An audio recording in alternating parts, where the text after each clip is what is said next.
Everybody to Offside and Out of Bounds. We are covering the NBA Draft Lottery, which is happening at Barclays Arena in Brooklyn. I am Adam. As always, I'm joined with Junior. Junior, are you ready? Let's go. Let's go. Okay, Junior. So they just announced the first pick, which was held by Detroit, and they picked none other than the lead prospect in this draft, Cade Cunningham. The lead dog, no surprise. Yeah, Oklahoma State, freshman, point guard, 6'8", 220 pounds. Any surprises here as Detroit enters what we expect to be a bit of a rebuild over the next 4 or 5 years? I mean, if you really look at that team, they had severe needs in pretty much every position. Absolutely. I'd say probably their best player last year was probably Jerami Grant or Bay. Outside of that, there was not a whole lot of talent there. So, getting in talent's a good thing. But everyone's been talking about how great Cunningham is. Yeah. Let's kind of slow the roll on this one. Okay. He's gifted offensively. Playmaker, shooting, pretty strong defense. Rebounding's great.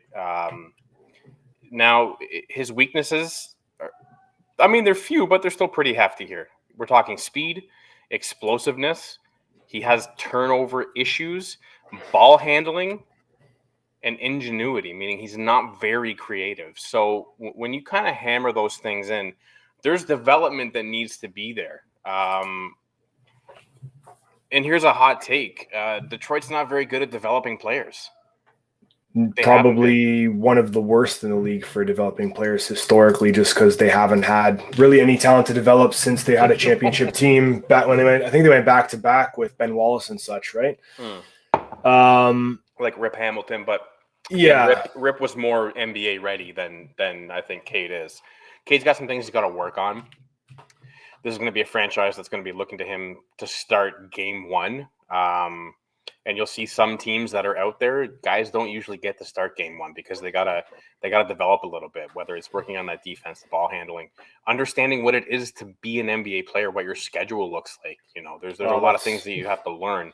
That's part of player development to be able to handle the structures of an NBA season, especially as a rookie. And if you've got a young team like Detroit does, there's no one really there to kind of say, "Hey, Rook, come on over here, and I'm going to kind of show you the ropes and see what's going on." There isn't a ton of veteran leadership on that team. I mean, a couple of things I do like, and you did mention, and that would probably be my top thing that Cade could work on is his explosiveness. And I don't know if that's something necessarily that you can work on.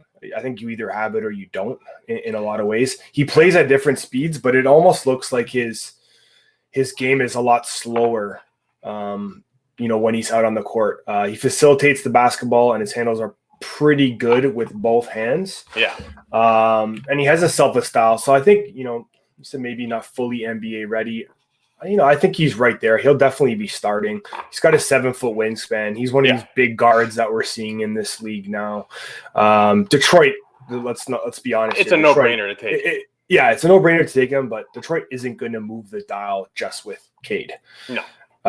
This is going to be a long-term situation. I think Detroit finished second worst team last year, which is, expected from a team like that. They liquidated with Blake and so on. Offensive, defensive efficiency is piss poor. Yeah. And I'll say this about Cade.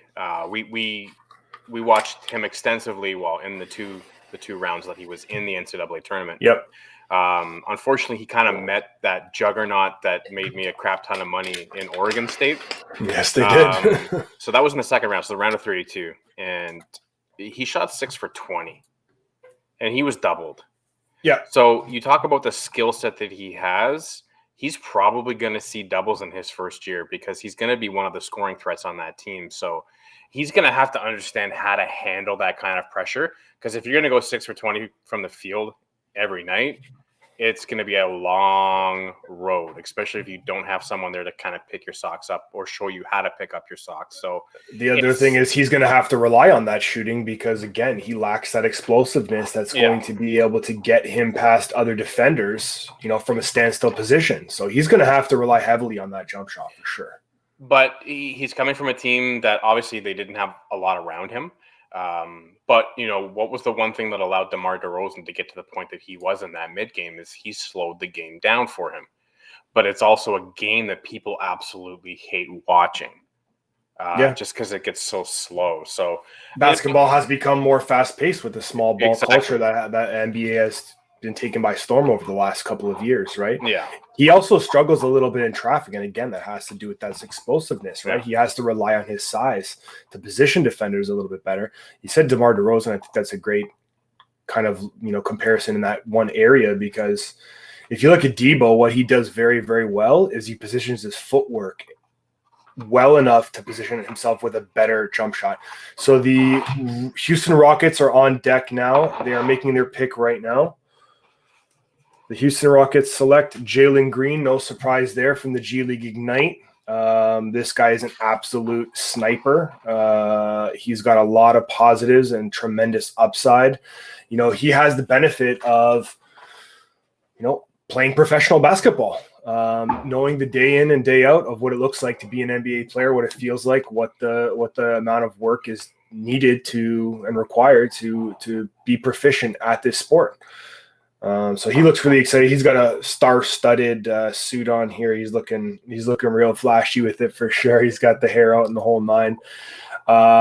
Shifty, explosive guard, 6'6", 186 pounds. There's a lot of upside to Jalen Green. Yeah, there's some downside too. Absolutely. You have to talk about that. So the one thing that sits out with me that's absolutely massive, and first it's the word effort. But when you put a word in front of that, and that word is defensive, when one of your glaring weaknesses as a ball player is a defensive effort, that's a big issue. He gambles with the steals a lot, right? Yeah. He's trying to go for those steals, and he ends up getting burnt sometimes. And he doesn't always get over the screens very well. No, and then his passing is an issue as well as his shot selection. Yeah, he puts the ball up a lot, and he's explosive, and he's athletic, and he can score, but homie going to get lit up if he can't play defense, and he's going to find himself on the bench regardless if he's putting up 18, 19 a night. The one thing I will say is going to Houston, they're in a position where they've seen guards like this in the past that maybe aren't that strong in the defensive end.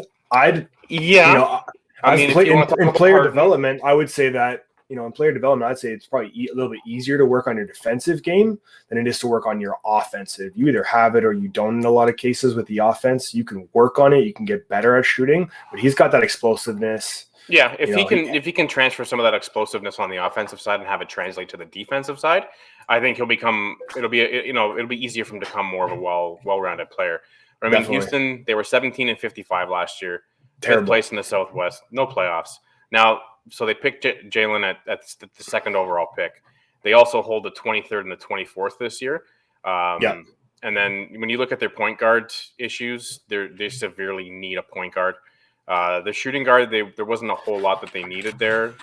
Small forward, power forward, center are also severe needs for Houston. So they've got two more picks to make some effort there. And then when you talk about the free agents they got Avery Bradley, Armani Brooks, Dante Exum, Sterling Brown, David Nwaba, Anthony Lamb, DJ Wilson, Kelly Olynyk. So they've got a lot of work to do. They've got a ton to do to be competitive. Yeah, absolutely. They're not going to be competitive, I don't think, next season, even with Jalen Green. But they're going to probably be active in the free agent market if possible. But, it was a bit of a fire sale in Houston over the last year and a half, 2 years or so. They weren't getting too much in return for the value they were pushing out. So that's always an issue with management. Absolutely. I wanted to bring this up because there are a lot of trade talks going on right now. Mm-hmm. And probably one of the bigger ones is Russell Westbrook to the Lakers. Oh God. So obviously this would pretty much be an incredible upgrade for the Lakers at the point guard position in a triple-double machine in Russell Westbrook. Yeah. There's no surprise that they would want a player like this on the team. You might not want him on a lot of other teams, but when you have a guy like LeBron who's able to hopefully rein him in, give him the ring that he deserves with the career that he's had, And then you have AD. I mean, there's a lot that the Lakers are asking for over the next, couple months before the season gears back up. What do you think about Westbrook? It looks like it would be Kuzma, Montrell, and 2 picks in this draft. So the picks that they have, and then 2 picks in 2022, I believe. I mean, it's a big asking price, but yeah, well, for LeBron, he doesn't care what happens in 3 years from now. No. On another note, the Pistons are trading Mason Plumlee to Charlotte. So they're going to send Plumlee and the number 37th pick to Charlotte for the number 57th overall pick. Okay. So it looks like they're trying to move some salary there. I think Plumlee's a pretty nice fit for Charlotte. So for everybody who's watching here, Cleveland is up next. So they're on the clock. They're on the clock. They're under 5 minutes here. And the projected pick here is Mobley, which I would have loved to see the Raptors try to trade up for him. However, I know the Raptors are targeting Jarrett Allen as well, and there may be potential there. So just to run down Cleveland quickly here, 22-50 last year, 4th place in the Central, did not make the playoffs. They only hold 1 draft pick this year, and this is the pick that's coming up. They've got Deladova, Jeremiah Martin, Broderick Thomas, Isaiah Hartenstein, and Jarrett Allen, all as FAs. Their needs, I think the biggest needs for them are going to be power forward and center. And when you talk about Mobley, guy's got a lot of good stuff going on. Evan Mobley just got picked as the 3rd overall pick to there we go. The Cleveland Cavaliers. So finesse, his face-up offense, his touch, blocking his ability, wingspan is 7'4". He's a monster. Versatility, you said length, his lateral quickness. He's a rim protector. The only issues that he has popping up for him that I see is going to be shooting range, his motor, meaning how much time he can be running, strength, and then his aggression. A lot of pundits have him compared to like an Ant Davis, a Bosch, or an Ayton. I mean, if you're going to have names like that tossed at you, that's pretty damn good. He was Pac-12 Player of the Year, Pac-12 Defensive Player of the Year, led the conference in points, rebounds, and blocks. So Cleveland lands him. They might be able to get something from him, but I mean, if you really look at Cleveland, consider the last time they actually drafted a center was Brandon Haywood back in 2001. Oh, wow. Yeah, he had a 14-year career and actually was traded on draft day to the Orlando Magic. Played 13 years outside of Cleveland, finishing up his final year with Cleveland, only played 22 games. So another thing to consider there is that player development. I think Mobley is ready just because of his size. He's going to have to pack on some muscle if he's going to bang around with the 7-footers around the league. We see that with Boucher. I would say they're kind of similar. Just in terms of their length and their aggressiveness. Boucher, I think, has a bit more shooting range than Mobley does.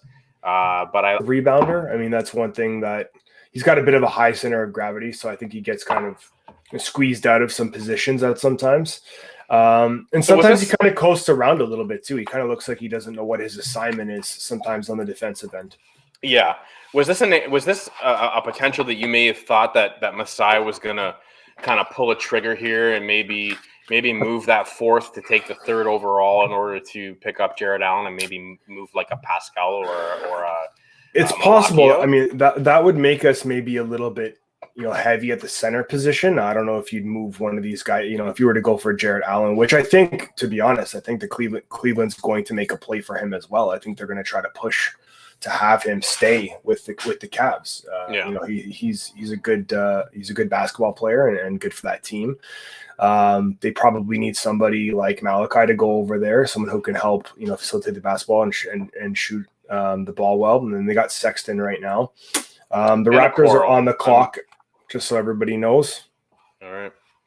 So we were 27-45 last year, 5th place, no playoffs. We've got the 4th, the 46th, and the 47th overall picks.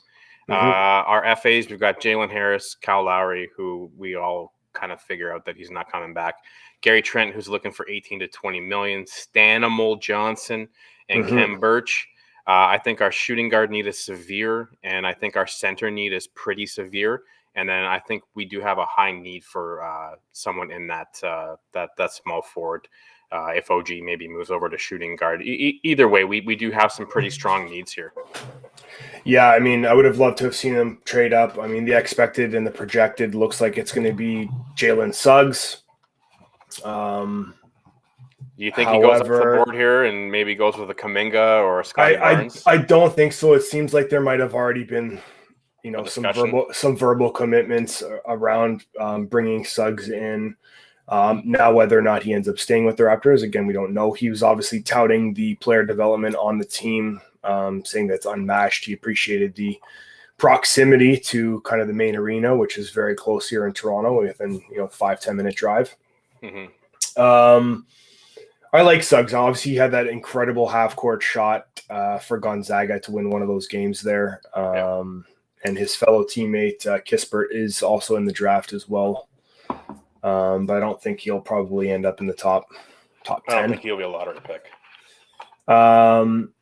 But a lot of upside with Suggs, right? I mean, he's got a tremendous tenacity for the game. He plays with a bit of a chip on his shoulder, which we always appreciate. He's got, some people say he's got a little bit of a Kyle Lowry kind of vibe, kind of persona about him, which I like.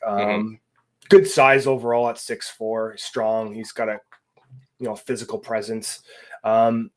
Areas that he could probably improve on would be shooting. He's a bit of a streaky shooter. Sometimes he's really good and then he's not so bad. And obviously the Raptors continue to seek consistency at every position for each player that they have. And I think the one thing he has to work on big time, and as a guy who was a guard when I played basketball, is getting that contact. He tends to try and shy away when he's going up. The one thing you love as a guard is getting in the middle, getting in that lane and taking some contact from a center just to draw that foul. He's going to have to work on that. His outside shooting is going to have to get up to par. And I think his scoring. Raptors pick is in. And? It's loading. Oh. Scotty Barnes. I told you. So they went with Scotty Barnes. So from Florida State, small forward. He's ranked 5th overall, position ranked number 1, 6'9", 227. He's got a 7'2" wingspan, high motor defender. Raptors, this is, in a lot of ways, this isn't surprising because the Raptors look for a lot of two-way guys. Yeah. Him being a defensive first type of player is going to be very, very beneficial here. Shooting is going to have to get better for sure with a guy like Scotty Barnes, but I do like this pick. I mean, we were a little bit guard heavy anyhow, so yeah. I actually like this. I'm excited. Massive IQ. Yeah. Great size, great strength. His on-ball and off-ball defense is absolutely phenomenal. He basically pulled FSU through that tournament as far as they got. His playmaking ability is absolutely phenomenal, and then his length, and he's great in transition. So he can guard 1 through 4 as well, and maybe even 1 through 5 once he's got a little bit more experience in the NBA and defending bigger guys. But I like that he's already on the heavier side for some of these guys that you would see before. So obviously I think he fits in really well with this team. He's gonna have to work on that free throw though. That free throw just has to it's got to get solid. But again, we're taking someone who we think is a little more well-rounded and getting him into our development system. We're gonna turn this guy into something, which is very exciting. Very exciting. Yeah, they'll be working on his quickness, trying to get him a little bit faster feet because we like to move the ball and we like to run a lot of the time. So especially with Fred on it. Scotty Barnes, eh? Okay. I told you, going off the book. Very interesting. Very interesting. Masai's got to be. He's doing something right now. He's on the phone right now. Yeah, working something out. So if you're Orlando, do you have to take Suggs now? They're guard heavy. Can they move somebody? I mean, I think Orlando's actually going to be a very, very interesting team the next little bit. Let's take a look at their needs here. So the point guard, high, shooting guard, mild, small forward, severe, power forward, severe, and center, mild. I mean, the one thing about you got to take the best available player because you can move him. About Suggs is the one thing that they need is outside shooting. As a point guard, I don't know if he fits with them. I look at Orlando and I see them needing a lot of size up front. Yeah. A lot of size up front. I mean, Cole Anthony is going to be a great guard for them in years to come. and he's I'm their point guard. positive they would have taken Scotty Barnes had he been available at the 5. That would That have would have been been the someone who perfect fit them. pick Yeah. for them, and he probably would have started easily for that team. Less. You think Masai's working to bring T-Ross back? Could this be an Anton Jameson, Vince Carter deal going down right now? I did say something about that a couple of days ago when we did the Raptor kind of breakdown. And I felt like Masai, you had said Masai's been extremely quiet, which he has been. And I kind of had a vibe that popped in there, which is, we're going to trade our draft pick. But let's see what happens. So Orlando's on the clock right now. Did you want to take a look at how they did last season? Yeah, so they're 21-51, 5th place, no playoffs. They have the 5th, the 8th, and the 33rd pick.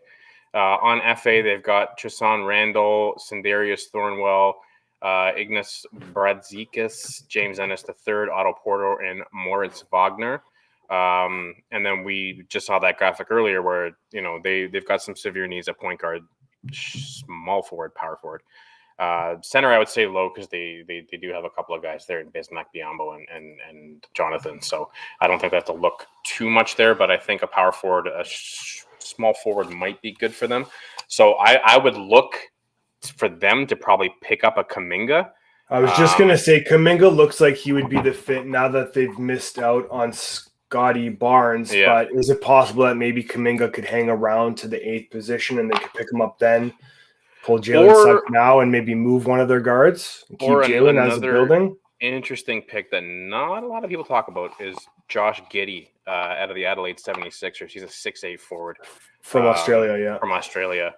They one of the guys they compared him to was Pete Maravich. I mean, Pistol Pete. He's the NBA logo, isn't he? Yeah. Or no, it's not Pistol Pete. It's Jerry West. Yes. But vision, passing, accuracy, ball handling, rebounding. I mean, he's perimeter game. It's all pretty strong for Josh Giddey. I would look for them to maybe go up to Josh Giddey. There is Jalen Johnson at a Duke as well, and Franz Wagner is still on the board too. So there's still some pretty good size for them. They do have 2 picks in the next 3, so I would look for them to probably take a flyer on one of those guys. Yeah, that'll be interesting as Suggs might. His draft stock could have fallen 5th. So I don't think we've touched on it yet. I don't know. Do we have any of those odds available, Junior?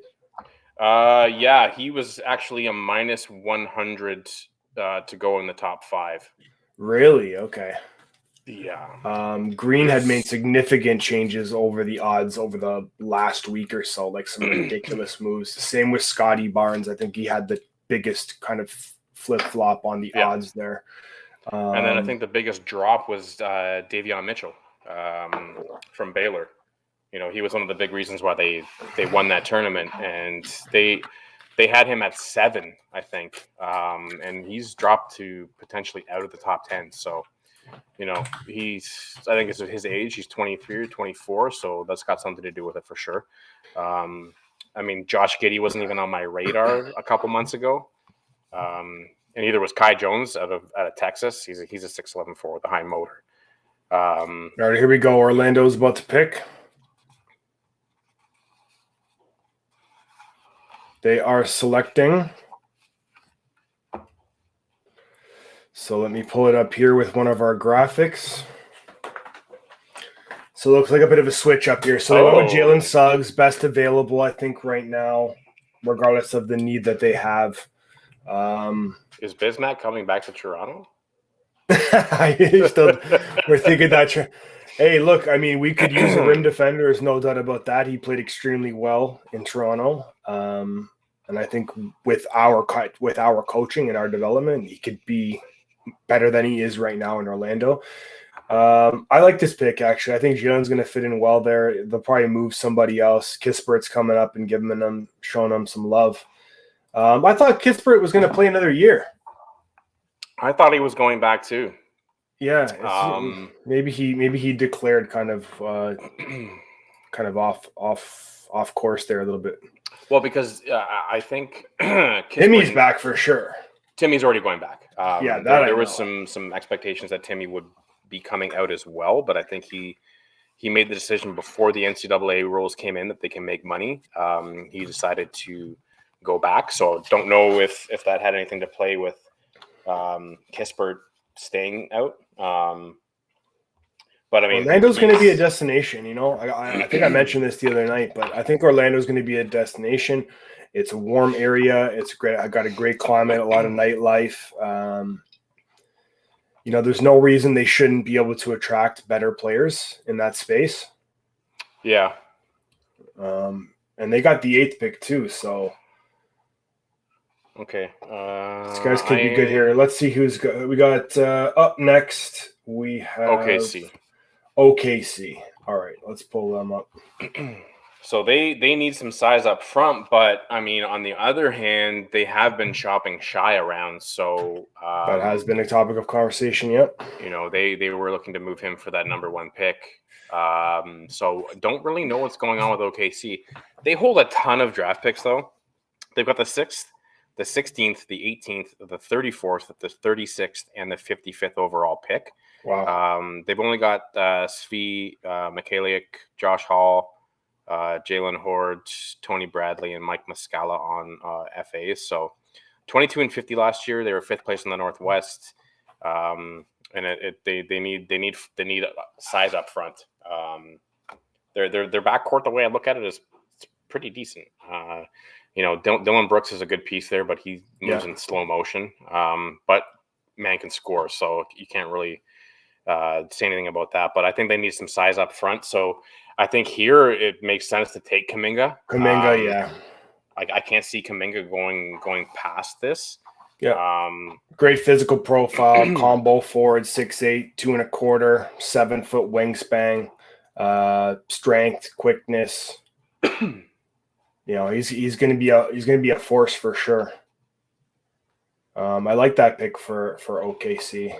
And at the 10th pick, we are fan favorites of this team, but just to shout out Memphis. The Memphis Grizzlies are in the lottery after a trade with New Orleans. They got that 10th pick in the deal. So what's up, Memphis? We love you. Hopefully you guys got a good one coming up at 10. Yeah. And they actually did good on that trade with Valanciunas. Picking up Adams, who's basically a swap. I'd say, yeah, 1A, 1B type. I think that JV's got a bit more rim protection in him than Adams does, but Adams has the ability to pull out a bit more than JV does, a little better shooting range, and passing skills are a lot better as well. So that'll help with Jottig to work the magic that he works down there. And Bledsoe will help Memphis as well. I think that's still for sure another good pickup for them. And they got a couple of picks out of it too. So, but you know, I'm thinking it's got to be Kuminga. I mean, in terms of the development, least amount of a big guy left, it's got to be him. Just because of how he played last year and the fact that he's playing with grown men. The one thing that's just curious is they do kind of say that his comparison in the NBA is Siakam and OG, which I find strange because those are two very different players. Siakam and OG are not similar. So I don't know what these NBA experts are talking about because at the end of the day, I don't think no. If he's like an OG, then he's phenomenal at 6'8", and the size that he's got, the footwork that he's got, his aggressive, like he's very aggressive. His offensive efficiency isn't that good. And there are some marks on his competitiveness and intensity. Yeah, tend to fluctuate, right? So yeah. If you basically take OG and gave him, you know, a killer instinct like Kobe, OG would be one of the top forwards in the league. Yeah, easily probably top 10 at the position. Yeah. So that aggression comes for a lot in the NBA in terms of you trying to get to the rack and just hurt somebody. Yeah.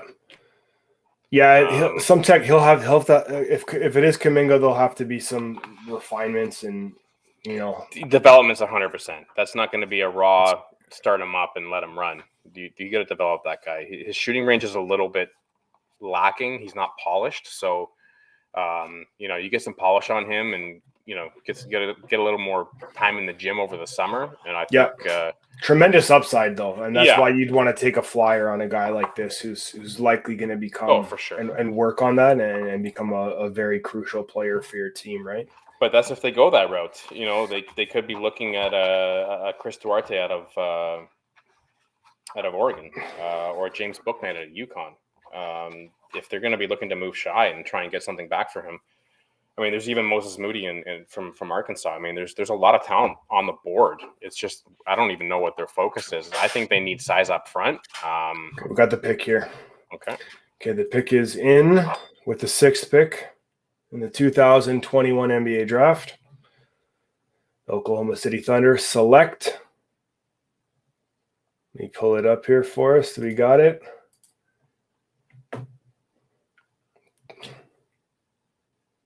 Josh Giddey. So Josh brings from Australia 6'8", 185, supersized point guard at 6'8", 6'9". Third youngest player currently projected to be drafted. 3 inches in the past 5 years in terms of growth. Not the best defender, but he's got good instincts as a rebounder. And, he can pick your pocket as well. So a couple of strengths there for him. Big playmaker is really what he's probably, going to end up developing into. What do you think about this pick for Oklahoma City? I mean, he's going to give you some size.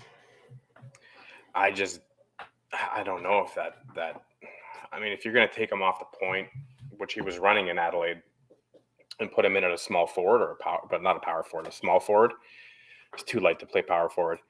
I just don't know if he's got the perimeter game to play out there at a small forward position, because you're expecting someone who's going to bomb those threes and have a pretty high efficiency at that. He's got some dazzle. I mean, he's got the dazzle and the look and just the stature of a point guard. Unless they're looking to move Shy for peanuts and have this guy run their team, then that's why they took Giddey. Giddey's a huge talent, I think. I think LaMelo Ball going to the ABL kind of put a spotlight on some of these Australian players. I think it was a huge benefit. Obviously, LaMelo Ball is a traveling circus wherever he goes, but he brought some spotlight over there. So a lot of scouts were taking a look at the other guys in that league, and I think Giddey is obviously a huge benefiter or a beneficiary of that LaMelo Ball. He's actually even compared to him in some ways in terms of the dazzle that he's got. So Josh Green, Andrew Bogut, Luke Longley, Ben Simmons, some other notable Australians. Yep. Ben Simmons. Oh my God! It sounds like Philly might be looking to move him tonight. This is the current word in the NBA circles right now, is that they're looking to move Ben Simmons today. Let me tell you this: that first deal with Toronto was an atrocity. Oh, that was horrendous. You're looking at a sign and trade with Kyle and he wants $30 million a season. Yeah. Plus Fred VanVleet, plus who was it? OG and the 4th pick. Yeah. Get out of here. They made another effort to Golden State, where they asked for God, Wiseman, Wiggins, 2 picks this year. The 2 picks that they have this year, and 2 future first rounds for Ben Simmons. 7 and 14, and next year 2 picks. So I think they've got a prime MJ here. This guy has only gotten worse since his rookie season. He is absolutely abysmal. He refuses to shoot. Refuses to work on shooting. His wiring is crossed. And he's not even worth a first round pick, never mind multiple picks and multiple players. So I think Philly's just trying to, I don't know. I think they set themselves up for a disaster. No one's going to listen to anything they say about him now. And unless Philly is just trying to do that to appease their fan base, who have been calling for Ben Simmons' head since it's not like playoffs. If, it's a when. He will be moved before the start of the season. I don't think there's any.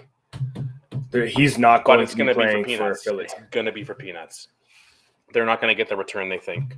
You got to try to match some of that salary, right? So yeah, they're going to have to figure that out one way or the other. There's obviously going to be some cash considerations. So who's on the clock now? We got Golden State, clock now. We got Golden State. So let's take a look at their needs. Go ahead. So they were 39 and 33 last year, 4th place in the Pacific Division, and they lost to the Memphis Grizzlies. What? Free agents: Nico Mannon, Kent Bazemore, Kelly Oubre, Kevin Looney, Jordan Bell. So Oubre, Bazemore, and Bell are all unrestricted free agents.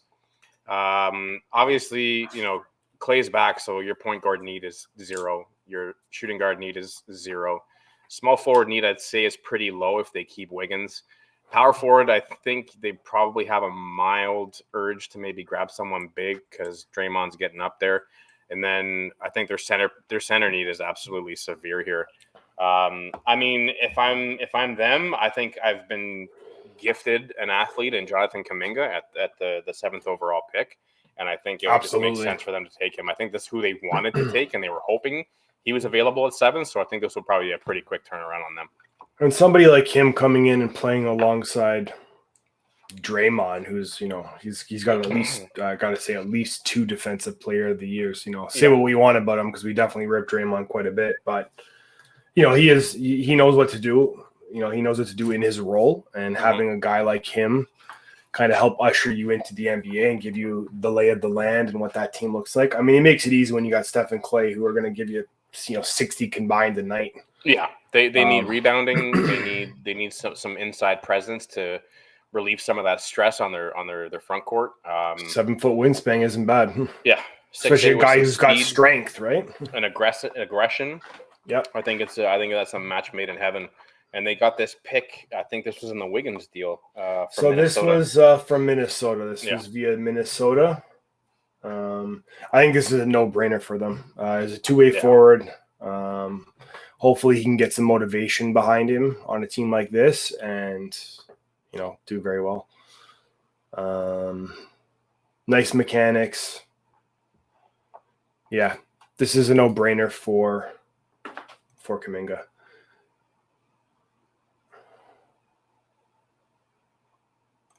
Okay, so the pick is in. It's coming through here. Give us a minute here as Silver makes his way to the stage. And then we will reveal the information right here live. If you guys are watching right now, feel free to hit that subscribe button. We'd love to have you a part of our channel. With the 7th pick, Golden State Warriors select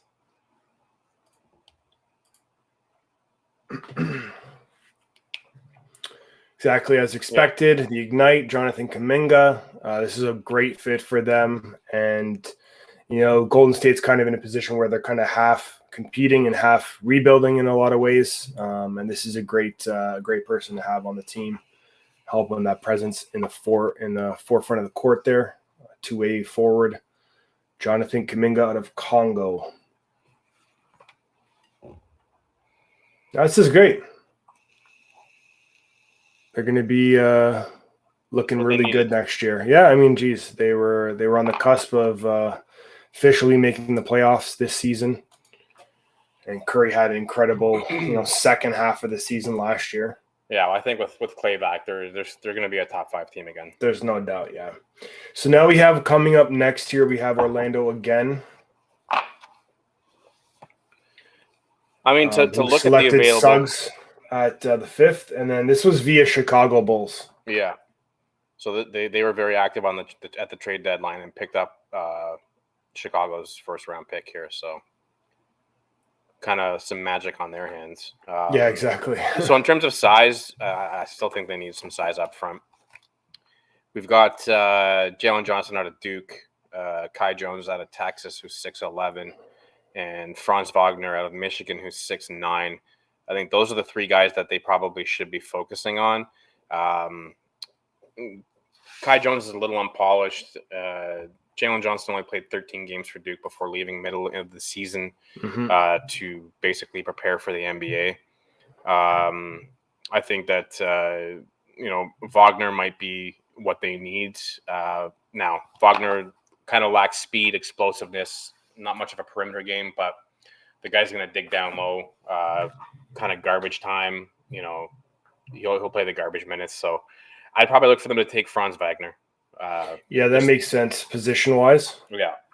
But yeah, he's got a lot of work ahead of him. Again, you mentioned the quickness, the explosiveness. That's going to be something that'll need to be addressed in his player development. Probably some aggressiveness as well. Like he needs to be a little bit more aggressive with the ball. Yeah, they're gonna have to do something with that. Hopefully, Orlando is able to work that out with them as they go through that. I just want to touch on. Sorry, I'm just bringing up a couple of the other trades here. So sorry, if we could just jump back to the Russell Westbrook trade for a moment. Yeah. What does that do? Because there's a lot of talk about guards and stuff going to the Lakers. They lack. That's what they lack. Yeah, and even it looked like, I don't know if Schroeder had got an offer or they were looking at an offer on Schroeder. Yeah. But I mean, even Chris Paul has been linked there. Ben Simmons. I mean, is this going to address the point guard need should this deal go through? Which it looks like it's just a matter of kind of finalizing this right here.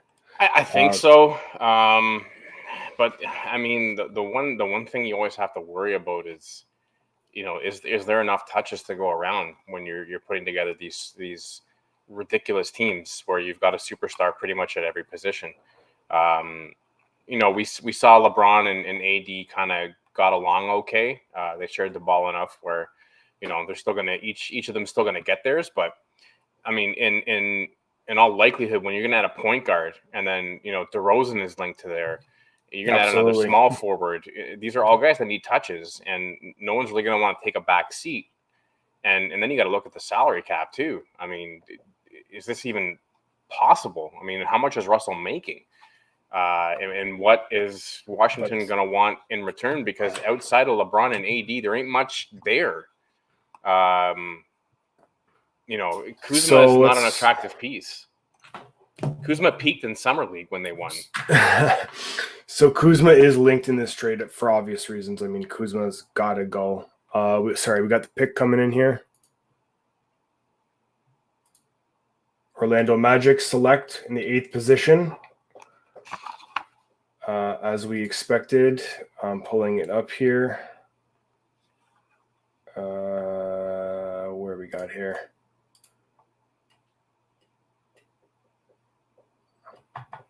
Franz Wagner. Okay, so playing for Michigan.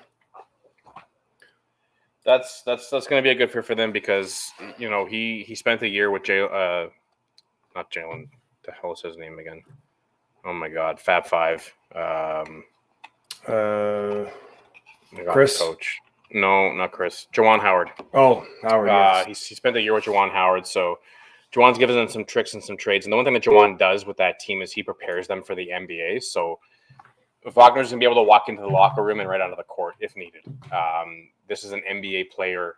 Sorry, this is an NBA ready draft pick. So I think it's a good move for Orlando at the 8th. And I think out of the lottery pick players that were projected to go, I think he's probably the best fit for them. Better than Jalen Suggs, I think, in terms of what their needs were. But we'll definitely see where else that kind of takes a turn, because I think there's going to be a very busy free agency for everyone in the league. So just jumping back here, so for the Lakers, it was Kuzma, Harrell, KCP, Caldwell Pope for Westbrook, and likely the 22nd pick. Is that enough?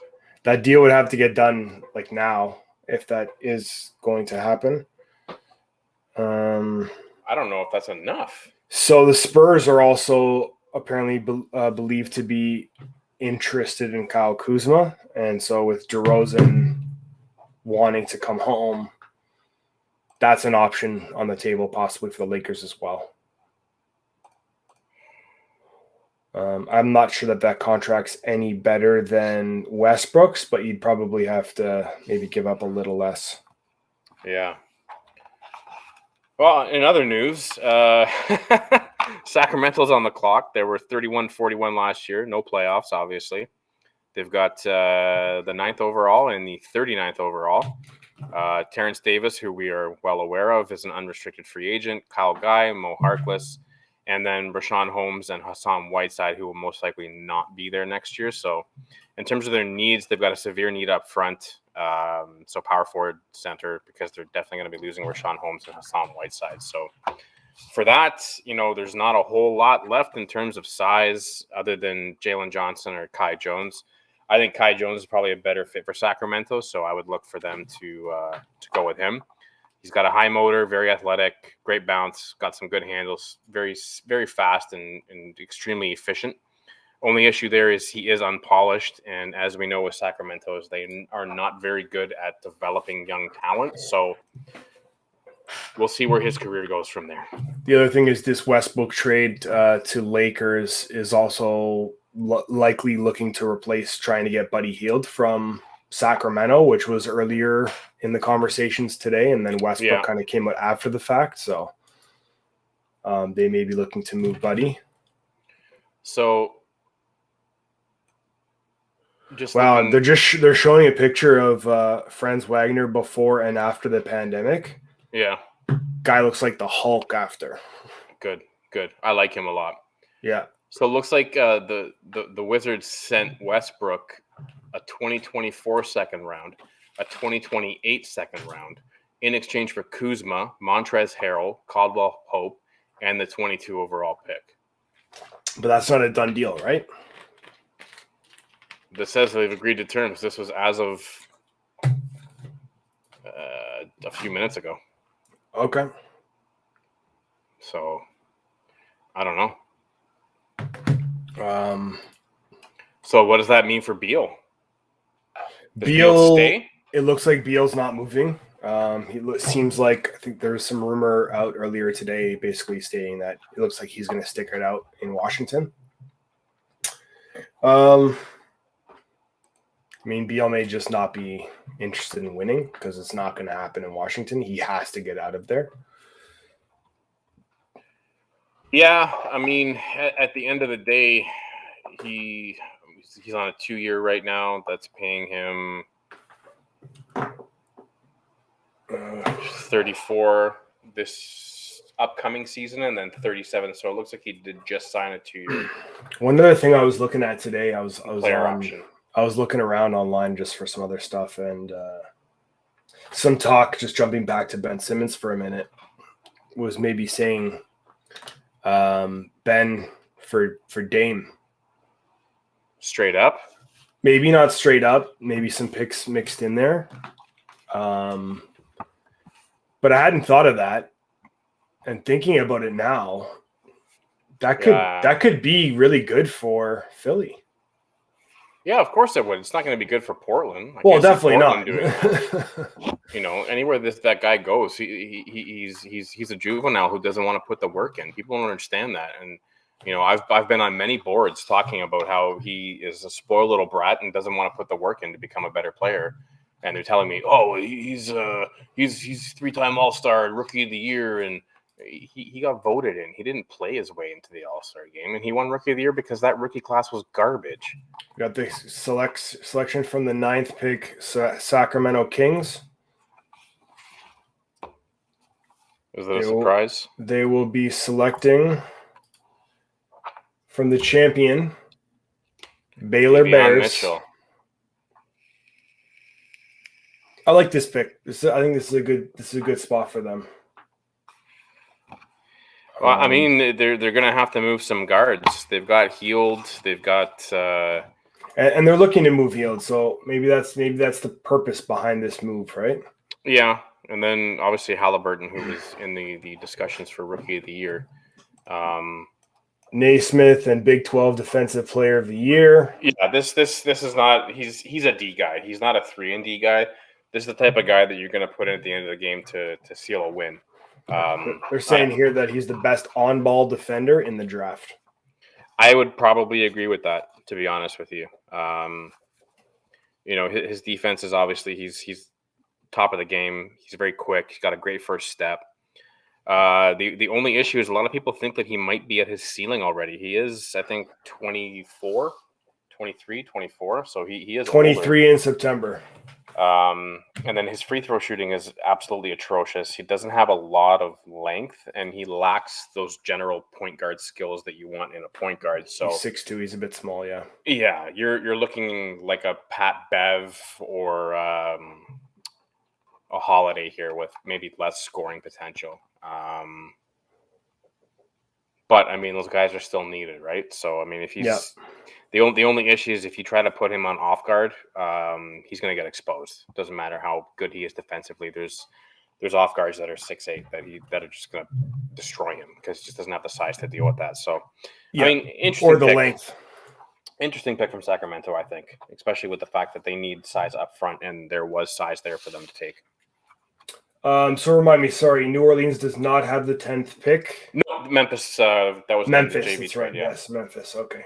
So for them, geez, I didn't even prepare for them. We weren't expecting them to be there. So I mean, let's kind of take a look at that team. You've got John Morant, you've got Holiday and Steven Adams now. What do they need? What do the Memphis Grizzlies need? Let's take a look here. I'm just gonna pull up some stuff for us. I think they need a timeout video starring us. That's one thing they need.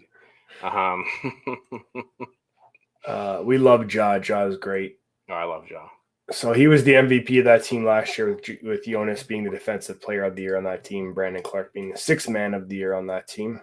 Biggest surprise was Desmond Bain, and then your biggest disappointment was Jaren Jackson Jr. Yeah, I would say that's right on point. So I mean, you got Dylan Brooks, Brandon Clark, Ja, now Steven Adams and Holiday. Bledsoe. Bledsoe. I think that's a pretty decent kind of four right there. You might want to get a little bit more size and length, kind of at that power forward level. Usman Garuba from Spain. Kispert. There's Kispert. There's Kai Jones from Texas. He's 6'11". Still Jalen Johnson from Duke at 6'9". The rest of those potential lotteries are all kind of. He's a versatile defender and Jalen Johnson as well. So that might be a good pick for them here at 10, actually. Yeah, I think it would be too. I think either Kai Jones or Jalen Johnson, they can't go wrong with that. That'll really help that front court up. I really think will really solidify the rebounding issues they may have had. Obviously, the rebounding issues weren't JV. It was outside of JV. There's a bit of leak there. So if they can get a guy kind of in the back there to help Steven Adams out, I think that'll be a huge bonus for them. And then, you toss in Clark or Brooks and Ja, and then you've got Bledsoe, Grayson Allen, you've got some shooters, you've got some guys that have some moxie. So I think that really sets them apart for next year. I like that roster. They have some scoring. I'm thinking they're going to go with Jalen Johnson here. So the pick is in. Hold on a second here. NOLA has this pick. They're picking right now. They are? Yes. Yeah, they just picked. So maybe that wasn't a completed deal. Well, that was straight off of the NBA site. That's weird.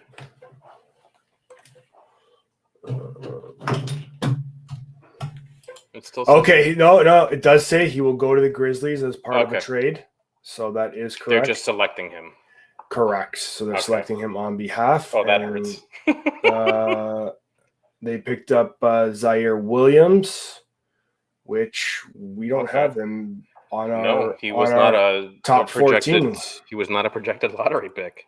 So let's take a look here. Zaire Williams.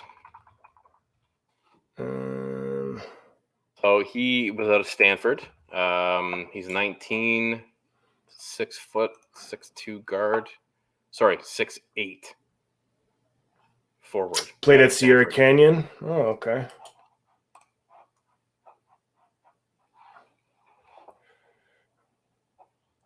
All right. He's not bad. I don't have him anywhere near here.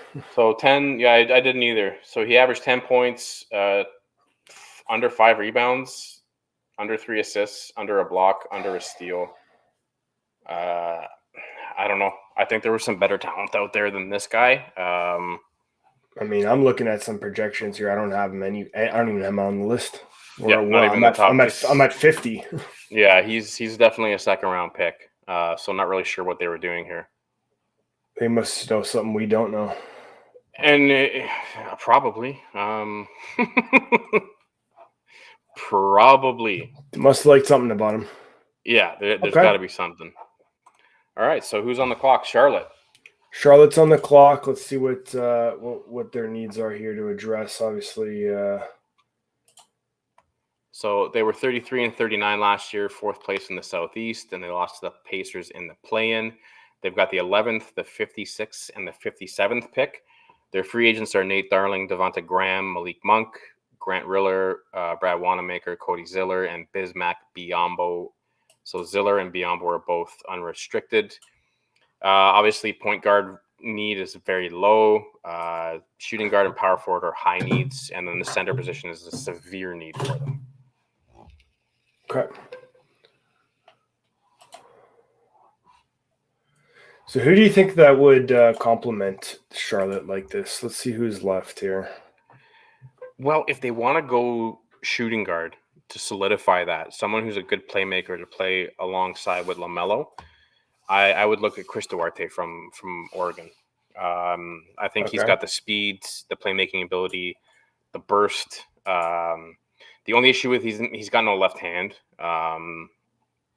but he did lead the Pac-12 in steals and was top 15 in blocks. So he's a guard who likes to push out on the perimeter. So I think he might be good to, if LaMelo wants to go float, he'll be able to kind of hold things up. I think he's a good pick for them. Projected best available right now is James Bouknight and then from UConn. Yeah, 6'5". to him. Yeah. So they compare him to a Jamal Murray. So obviously some attack ability, ball handling, very creative, relentless. Yeah. The only issue with him is his outside shooting efficiency and his shot selection. So at a guard, that's what you got to worry about. But I think MJ has got the ability to develop young players there. So I think Bouknight or Duarte would both be good picks for Charlotte here. Yeah, he's got a nice size and length for a scoring guard. Yeah. He's kind of shifty, which is nice. What I'm seeing here is, tendency to fade in and out of games. So, not always right in it. And then, his defensive impact kind of fluctuates a little bit, right? Mm-hmm. I like Bouknight though for them. Let's see who else. Well, you still got Moses Moody out of Arkansas. He's very strong outside shooter, high IQ, great balance, great size, great strength. His only issue is creativity, which he doesn't need because LaMelo is going to have all the creativity required there. Yeah. And then his playmaking isn't there, but his speed isn't there either. But I think for a scoring guard at 6'6", with a high IQ, that would definitely complement him as well. So let's toss him in the mix. Bouknight, Duarte, and Moody. I think those are the remaining kind of lottery picks in the guard position. And then there's still Jalen Johnson and Kai Jones. In terms projection for best fit for this team, there's some sort of algorithm running here is Alpernan Sengun from Turkey, center. Yep. Very productive 18-year-old high-level European basketball player.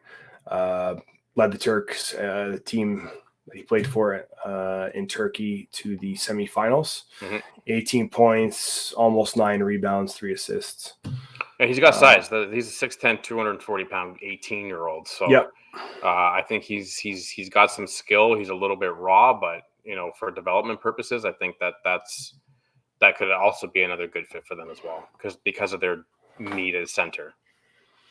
Yeah, they've missed Melo a lot. I think their record would have probably been a lot better had Melo not injured his hand. Yeah, for sure. His wrist. They finished 10th in the Eastern Conference. They also have a pick in the second round, 7th pick. Yeah. Right. So the pick is in. I'm going to bring it up here. Let's see who they got.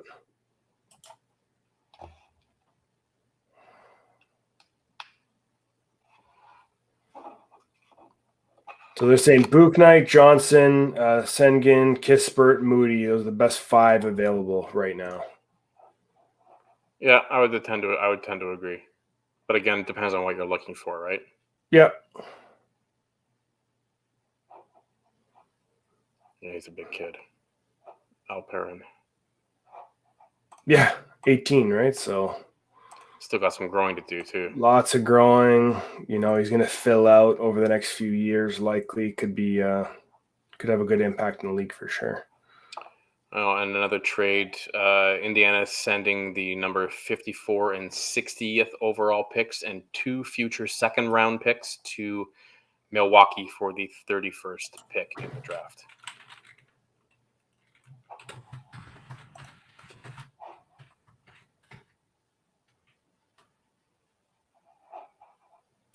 All right. Is that pick in, or did the guy fall on the stage? No, so the pick is in, but there was a TV timeout. Oh, Jesus. They got to get that money, the NBA, you know. Oh, of course they're missing out on that fan money.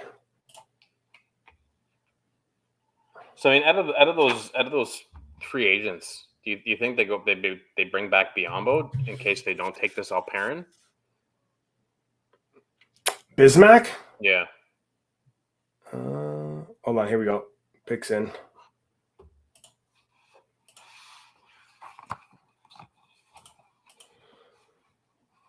Okay, so they are taking James Bouknight.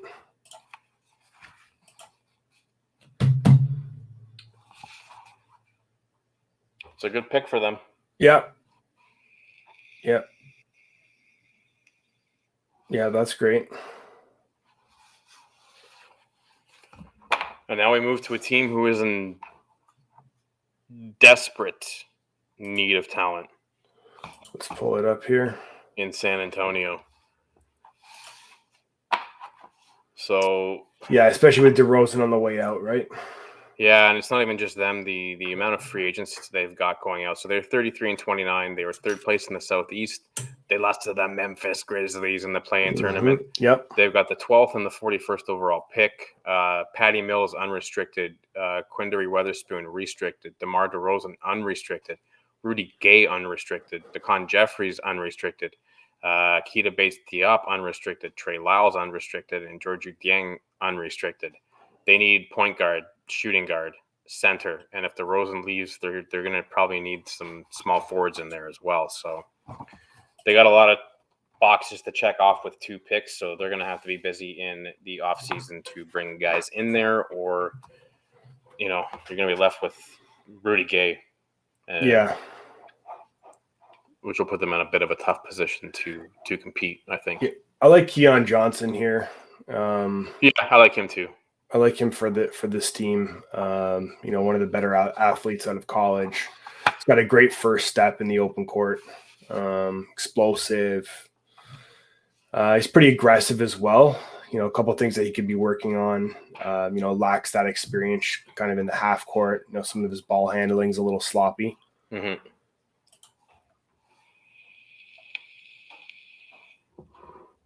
Okay. So the Spurs are on the clock right now with likely DeRozan to be going. Which is a tough taste for them to lose.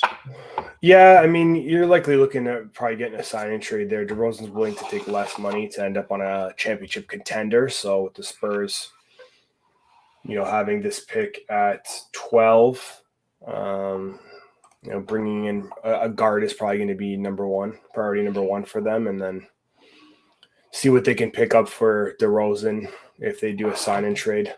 Yeah, I think that's probably, you know, obviously will help them the most. Going to take a look at some of them. I'm thinking Pascal is going to be traded. I swear this is going to sound corny, but this is Masai's plan, bro. Suggs could have been the perfect Lowry replacement. Bro, nah, I'm cheesed. I'm going to cry. In Masai, where's this coming from? This is just some of the comments off Instagram. Oh, I like the guy, but why was I sold on Suggs? I don't know how to feel about this one. Honestly, I'm not mad. Suggs could have been incredible, but Scotty fit in the Raptors scheme perfectly. He was a winner. Can't be mad. I'm honestly pretty excited to see him. Great pick. Masai is always up to something, so this is a W. Then there's some guys in there that agreed with me and hoping that we did get Scotty. You know, we talked about this. He was the top athlete in the entire draft. So definitely. And then another guy. Does this mean no Ben Simmons? No, thank God. We don't want Ben Simmons coming to Toronto to corrupt and poison the culture here. So Before this pick from San Antonio comes in, let's talk some Raptors right now. So we've got Scotty Barnes. He's probably going to spend that first year in the G League, just developing, getting ready. He'll probably see a few games, maybe start one or two. So let's fast forward to what are we going to do now? So we've got Van Vliet, we've got OG, we've got Siakam, we've got Boucher. Do we look at trading Siakam for a shooting guard? I mean, who's going to be able to match player salary at what we're paying Siakam in that position across the league, right? Unless you're throwing Gary Trent in there. If we give Gary Trent the 18 to 20 mil, and then he's going to command that amount of money. Yep. Definitely. So do we look at moving Siakam and Malachi for a better power forward fit or rebounding power forward? I mean, I think if the Raptors are going to do anything, whether it's trade or not, or pick up somebody in free agency, you got to target somebody in the center position. So I think Jared Allen probably has to be one of your really solid strategies of going after somebody in that position. We're going to need better rebounders. I like the idea of bringing back Gary. He's got a great shot. I want to see some consistency coming out of him because he had some incredible games where he looked like he was unstoppable, and then he had some other games where you didn't even notice that he was really playing. So I want to see more of him and more from him. So I hope that he's working hard in this offseason, and hopefully he's going to come back and be a part of the Raptors. I mean, he embraced the culture like nobody I've ever seen come to this team. This guy's wearing being in the city. Guy's wearing a Blue Jays jersey in Tampa the second day that he came to the Raptors, right? So, I mean, that says a ton about the organization. I think it does. What we can offer, right? I think that, outside of everything, this is a very well-respected organization across the NBA, and I think that's far in part because of Masai and the respect that he's brought here. I think we're kind of in that area where we're, competing for a playoff spot, but also could be on the outside. Let's say that we don't target a center, which obviously we do need. When you look at Jared Allen, he is a restricted free agent, so it would cost something significant to get him over. To step up, yeah. And his unless we look at a sign and trade.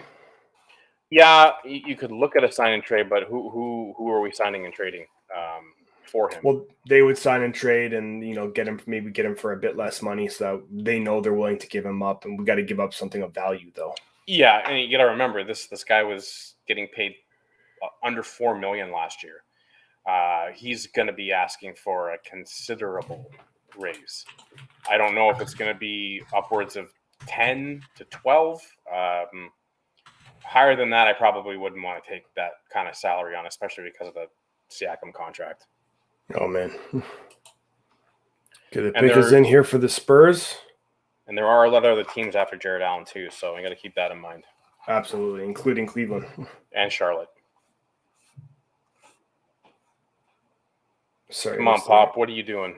Okay. This is interesting. Somebody we don't have here. So this is Joshua Primo from Toronto. So we got a Canadian going at the number 12 spot here. Joshua Primo, he was from the lefty, Alabama, no? Alabama, yes. Shooting guard. He's 6'6", 190. Youngest prospect in the draft, not turning 19 until December. Fluid, graceful athlete, plays with a lot of interesting pace, operating at different speeds, and mostly a shooter at this stage, but shows flashes of good passing ability. Strength is lacking, and defensive experience. Gets beat off the dribble quite a bit. That's an issue at that pick. He was SEC all freshman last year. Averaged 8-3, shooting 43% from the field and 38% from beyond the arc. So he's probably a little bit polished from distance. So that's probably what they're thinking. Yeah. Turn this kid into a shooter. And listen, if there's anyone that can turn this kid into something, it's Pop. So yeah, exactly. We'll see kind of where that goes. So who's on the clock now? Indiana, yeah? We got Indiana. Yeah, let's pull them up here and see what they need to address here. So they were 34-38 last year, second place in the Central. They lost to the Wizards in the play-in. They've got the 13th, 54th, 60th overall picks.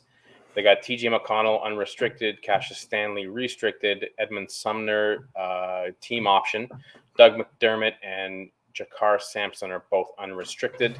They definitely need a point guard. With Brogdon and Sabonis, and Miles Turner, they need a point guard. So the projected best available for them is Johnson. Still, he didn't go. He didn't go the last one, and then the other Johnson, Jalen Johnson from Duke, is the best fit for them. Yeah, projected. I would say that he can play well with Sabonis. Yeah, so we're looking at Jalen Johnson. Great combination of strength and explosiveness at 6'9" and 220. Strong lower body. Plays with physicality, which is good, and very versatile defender. Once again, I was definitely expecting some more trades to happen tonight. Yeah, me too. I definitely thought the Raptors were going to do something, and so the Cavs have acquired a 2022 second round pick, cash, and Taurean Prince from the T-Wolves in exchange for Ricky Rubio. Yeah. That's so Rubio is a member of the Cavaliers now. Yeah, which will bring some experience to that younger backcourt. And Woj announced that Brooklyn has traded Landry Shamet to Phoenix for Javon Carter and the 29th pick in tonight's draft. Okay.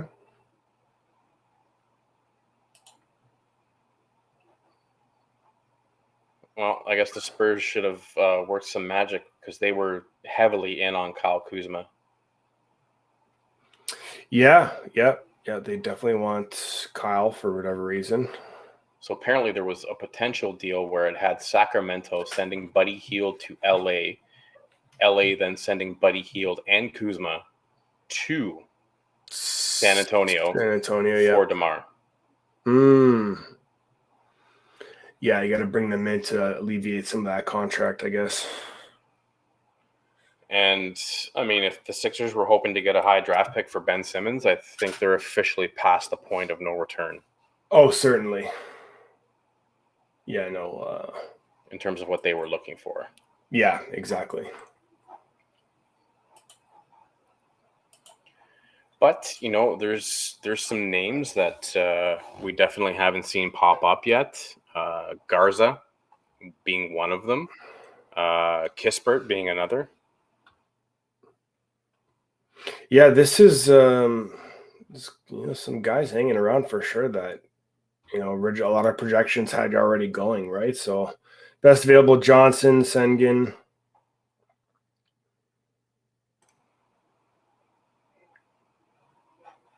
Yeah, there's a ton of guys. I was expecting at this point that Chris Duarte would have been gone. Same with Moses Moody. These are some pretty decent pickups to not kind of see any of them being mentioned at all. Yeah. So this pick is in. They're going to be bringing it up here. Take another quick look at the needs here for the Pacers.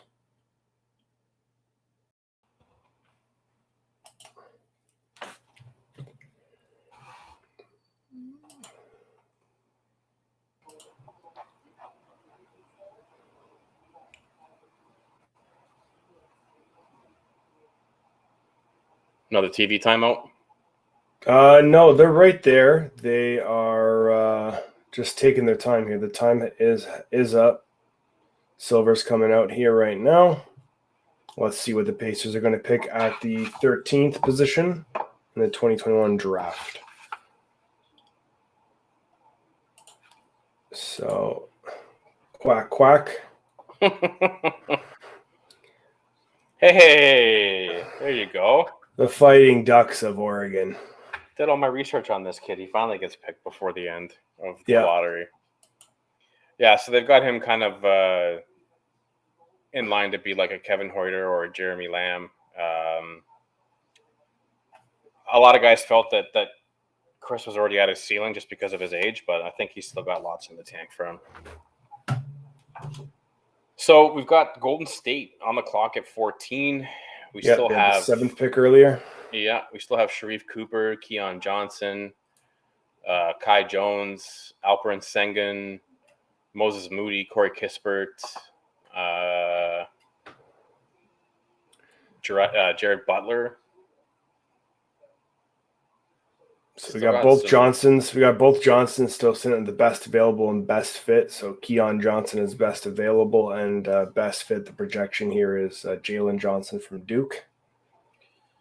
So then you're looking at 2 of the 3 lottery predictions will fall out of lottery territory, which I do believe will affect their contract. Yes. So that's going to be unfortunate for a couple of kids. Might have made more sticking around for another year. So do you think this whole idea of the one and done is done now? Well, I think the ban or the lift comes next season, as 2022 rolls into the year. I believe the NBA will have the ability to draft directly from high school yet again. Yes. So one and done is, I don't think is, I mean, if you are going to be a projected pick, maybe in the top 5 as a high schooler, you might take your chances in the lottery, but. Well, of course, if you're projected to go up there, but I mean, if you're a college kid and you're earning a degree to set you up for after your playing career, are you not going to make certain that you get paid for your likeness and your image, and you can go to trade shows and sign everything that you want? For the first year, sure, but I mean, once you can get to the NBA, I think you're going to make more money that way potentially. I mean, what do you think? Do you think college players are going to go out and spend a ton of money on the likeness of a player who may only be there for 1 year? I think if they're it took me 9 years to buy this Kyle Lowry jersey. Yeah. I'm wearing it for you, Kyle, because I know you're not going to be a Raptor next season, which is okay, buddy. We still love you for sure. I would say this though: if I'm one of the top college players in the league, and I know that I could pull in $2 to $3 million on average, staying in college and learning, as well as playing basketball, without the stress and the lifestyle that the NBA brings, I would probably stick around. I'd stick around until I get one piece of paper, and then I'd leave. When you start seeing, it's a long time. You're talking about the top players in the league, not top player on a team amongst many other teams in that same league, right? I mean, yeah, but if you're a college All-American, you're.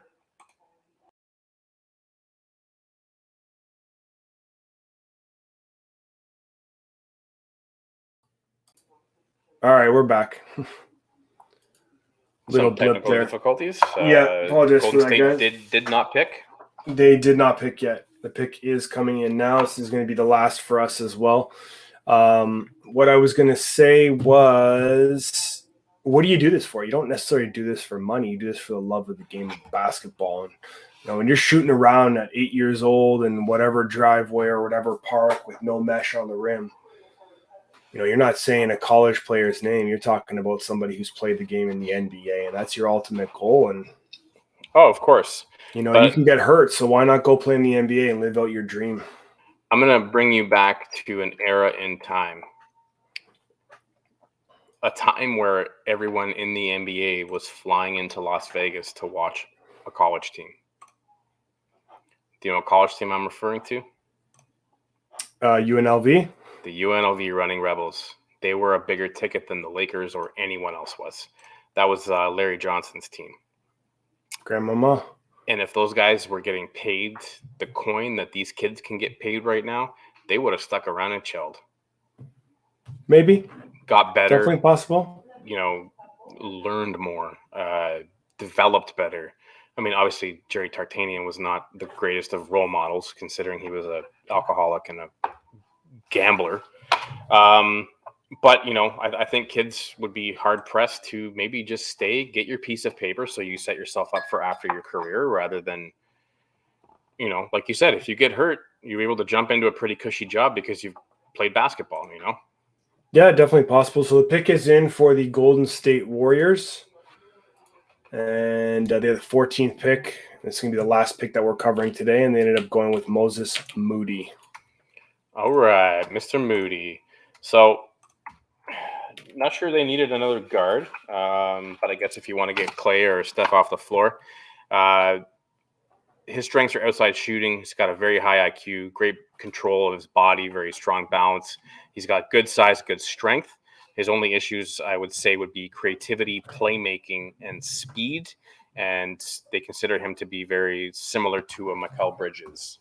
Yeah, he's 6'6", 205. His wingspan though 7'1". This guy's got some monster shoulders.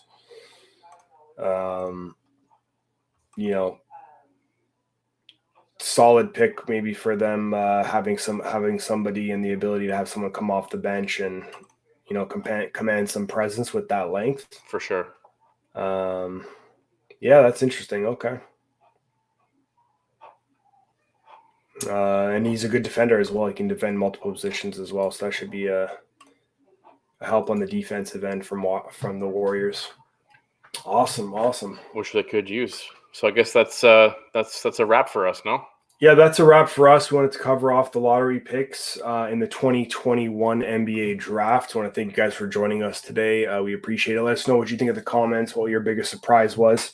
Love to have you a part of the channel. We're on the road to 100, so we are trying to get there. We try to tailor our content for you. So if you let us know what you're looking for, we reply to every comment on YouTube. So please comment below what you're looking for. We'd be happy to touch on that subject for you guys. We're live every Tuesday with the cast, which is our vlog podcast style, which covers off 10 or so stories from the week.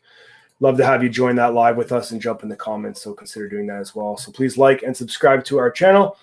We're gonna see what happens with the rest of this draft. Free agency opens up on August 2nd, which is next week. We'll be sure to make sure that we cover. We'll do a little trade roundup to see what the moves have made and certainly highlight the Toronto Raptors as our team. We want to thank you guys. We appreciate you. Always looking out, so let us know. Follow us on our Instagram page as well at Offside and Out of Bounds. Junior, last words? I like the pick. I'm happy with who the Raptors took at 4 with Scotty Barnes. I think it was a good draft overall. A couple of kids, unfortunately, missed out on the lottery. Still 2 rounds. There's still another round left, so still some big names, big time college players on the board. So still a lot to come, and I'm sure there's going to be lots of trades coming in the next little while. Awesome. That's it. All right, everybody. Thanks for joining us. Thanks for joining us at Offside and Out of Bounds. I'm Adam. I'm Junior. See you real soon.